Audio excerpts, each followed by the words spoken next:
नमस्कार, राम राम शाह, जय हिंद, जय राजस्थान। सबसे पहले मैं गौ माता को वंदन करता हूँ और उन महापुरुषों को नमन करता हूँ जिन्होंने अपने प्राणों का बलिदान देकर गौ माता की रक्षा की। इस राजस्थान की धरती पर सत्यवादी वीर तेजाजी महाराज, वीर पाबूजी महाराज, वीर बीगाजी महाराज और भी सैकड़ों महापुरुष पैदा हुए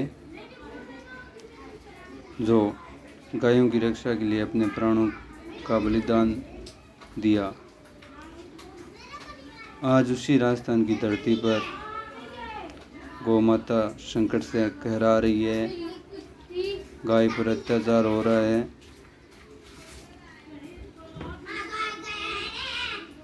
असहनीय पीड़ा वो झेल रही है, लेकिन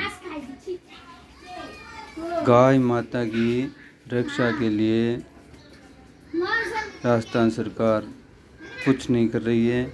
सरकार बिल्कुल पूरी तरीके से फेल हो चुकी है और सोई हुई सरकार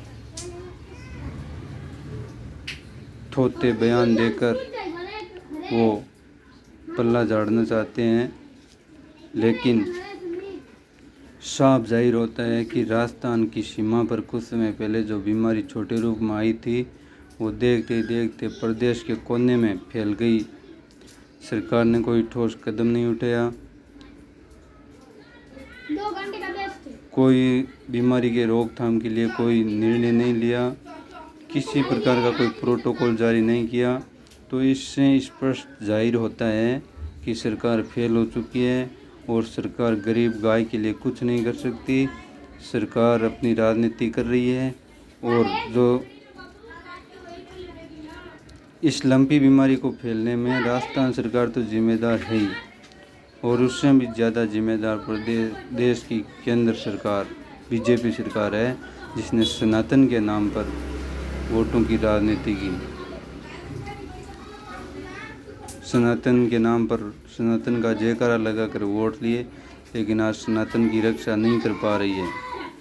गाय माता के बिना सनातन कुछ भी नहीं है। गाय माता की रक्षा होगी तो सनातन की रक्षा होगी, लेकिन मोदी सरकार, केंद्र की बीजेपी सरकार लंपी बीमारी को लेकर सक्रिय नहीं है।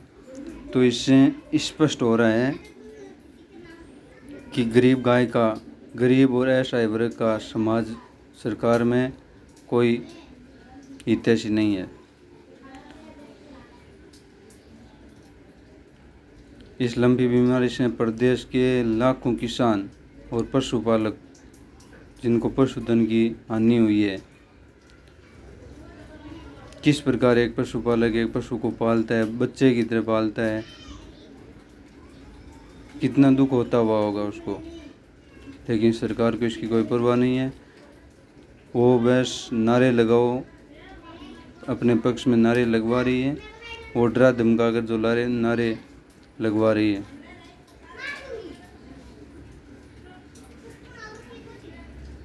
कुछ भामाशाह और समाज से मिलकर जरूर गौ माता के हित में काम कर रहे हैं, लेकिन सरकार को ठोस कदम उठाना चाहिए। अभी भी समय है सरकार के पास, ठोस कदम उठा लेना चाहिए और जिन किसान और पशुपालक भाइयों का जो नुकसान हुआ है उसकी भरपाई के लिए मुआवजे की घोषणा करनी चाहिए।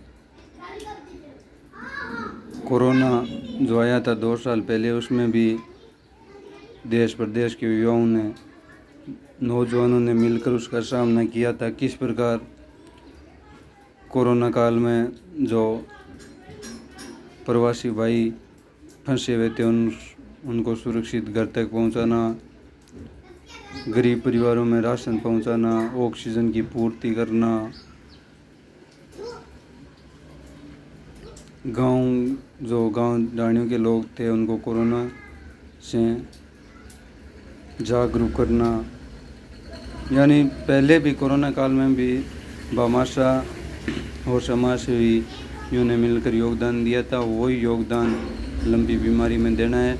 और सरकार से मेरा यही अनुरोध है कि कि आप जीते जी गौ माता को जो स्वास्थ्य लाभ नहीं दे पाए और मरी हुई गौ माता को उसकी समाधि के लिए कुछ व्यवस्था नहीं कर पाए, लेकिन जिन किसान भाइयों और पशुपालक भाइयों का जो नुकसान हुआ है उनकी पूर्ति ज़रूर करें। जय हिंद, जय राजस्थान, जय गौ माता।